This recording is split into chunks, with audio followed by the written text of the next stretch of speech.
Сәлеметсіздер ме? Бүгінгі сабақтың тақырыбы мұхит сулары қалай қозғалады. Яғни, мұхит суының қозғалысы негізгі себептері күннің жылуы мен жердің айналуынан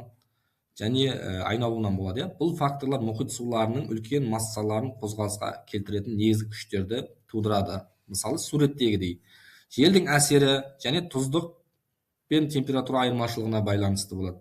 Желдің әсері қалай әсер етеді? Жел мұхит ағындарын қозғаушы басты факторлардың бірі. Ол судың беткі қабаттарын жылжытып, ағыстардың қалыптасуына әкеледі. Яғни, жел тұрған кезде мұхит суы қозғалыс пайда бола бастайды. Ал тұздық пен температураның айырмашылығына келетін болсақ, судың тығыздығы айырмашылық және айналымды тудырады. Бұл мұхиттардың терең қабаттарындағы су қозғалысын басқарады. Яғни мұхит ағындарының түрлері жылулық ағындар, суық ағындар болып бөлінеді. Жылулық дегеніміз барлығымызға белгілі жылы су ағыстары, мысалы Голфстрим экватордан полюстерге қарай жылуды тасымалдайды. Бұл аймақтардың климатына қатты әсер етеді. Ал суық ағыстар су температурасы төмен ағындарда, мысалы Лабрадор ағыны суық суды полюстерден экваторға тасымалдайды. Айналадағы аймақтарда салқындатады. Сонымен қатар бізде осы жылу ағысына кеп тоқталатын болсақ, Голфстрим ағысы бұл Атлант мұхитындағы ең маңызды жылы ағындардың бірі. Ол солтүстік Еуропаның климатын жұмсартуда шешуші рөл атқарады. Еуропаны ақш пен Канаданың сол ендіктегі аймақтарына қарағанда жылы етеді. Бұл карта, яғни Голфстрим қозғалысының және оның жаһандық жылу, яғни суретте жылу тасымалына қалай әсер ететіні көрсетілген суретте. Келесі бізде мысалы мұхит суларының вертикалды қозғалысына кеп тоқталатын болсақ, толқындардың пайда болуы және цунами, табиғи апат, терең қабаттардағы су айналым дейміз. Осы үш түрге бөлінеді. Яғни толқындардың пайда болуы желдің мұхит бетімен үйкелісі нәтижесінде болады.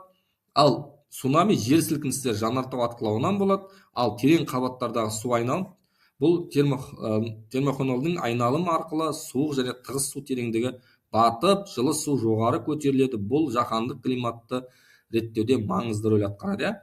Келесі бізде мұхит ағындарының зерттелуі мен бақылауы ғылыми экспедициялар және спутник бақылау болып бөлінеді.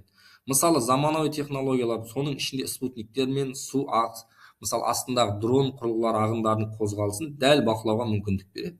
Ал Қазақстандағы зерттеулерге келетін болсақ, Қазақстанда мұхиттық зерттеулерге әсіресе Каспий теңізінің экожүйесін зерттеуге атсалысып білім беру жобаларын, мысалы мектеп онлайн дамытуда. Енді қараңыздар, климаттық өзгерістерге әсері мұхит ағындарының өзгерістерін зерттеу климаттық модельдерді жақсартуға және болашақ болжамдар жасауға көмектеседі.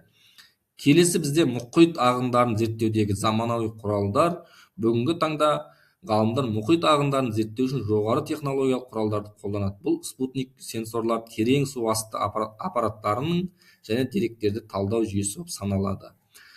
Мұхит суларының қозғалысының өзгеруі климаттық өзгерістер мен адам факторына да әсер етеді. Мысалы, жаһандық жылыну, климаттың жылынуы мұхит ағындарының бағыты мен және жылдамдығын өзгертіп, теңіз экожүйесіне және жағалаудағы қауымдастыққа әсер етеді.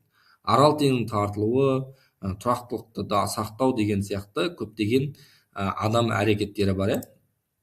Сонымен қатар бүгінгі біз қорытындылай келе мұхит суларының қозғалысы жердің тіршілігін сақтау үшін біз тіршілігін сақтау күшті біз қалай түсінуімізге болады? Түсіну қорғауды кілті. Мұхит ағындарын түсіну, яғни климатты болжау мен табиғатты қорғау стратегияларын дамыту үшін негізі болып табылады. Біздің жауапкершілігіміз әрқайсымыз су ресурстарын қорғауда және мұхиттардың тазалығын сақтауда өз үлесімізді қосуымыз керек. Болашақ ұрпақ үшін табиғаттың тепе-теңдігін сақтап, болашақ ұрпақ үшін мұхиттарды таза және сау күйінде қалдырайық. Бүгінгі сабақта мұхит суларының қозғалысын талдайтын боламыз.